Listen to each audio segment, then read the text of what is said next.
winning time, when it was time to go win a game, Dave's the guy you want on your team. He had a mental focus to go with athleticism, to go with a drive. And I remember he wasn't even dressed. Our last football game of our senior year, he didn't even dress that day. He was hurt. And we're losing, I want to say 30-11 or something at half.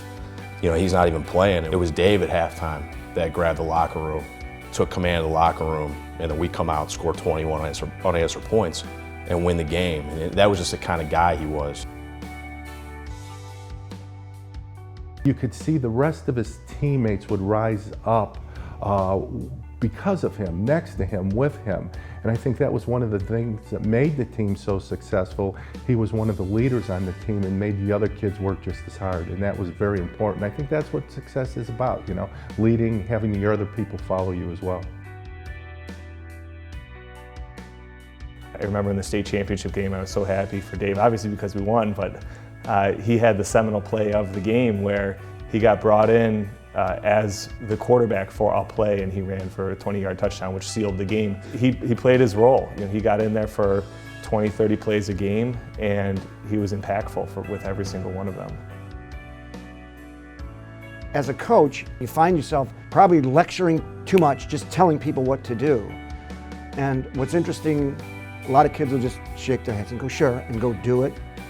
But Dave was always one wanting to know why.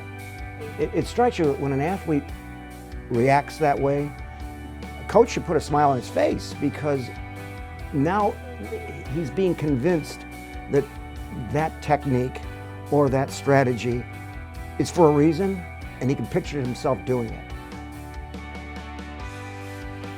Well, you always kind of knew Dave was a leader. Not only was he really, really good at baseball, but he had a way of talking to everyone and motivating everyone and bringing everyone along with him. And he never put people down. No matter how good he was doing, he was always there to support you and make sure that you were able to do the best that you could do as well. I would say, I was very fortunate and I'm very thankful of the experience that I was able to have at St. Ignatius. It was the right decision at the time. I definitely took the hardest choice, and I'm glad that I did. I think you see Dave really seeing life as still a team sport. I think he wants to stay involved in how other people are doing, their personal successes, seeing them succeed with career or family. It still means a lot to him because he does see life as a team sport, and he always played that way, and he still lives that way. One of the things that I remember is his very first year in baseball, and he was 7 years old, and David is a very intense person. And one of the players on the other team hits like a fly ball towards first base. David comes running in and he physically dives for the ball as a 7-year-old. He catches the ball. The crowd goes quiet. No one said a word. The coach turned around and he looked at my wife and myself and he says, "You might have something out there." And I still remember that. He was 7 years old.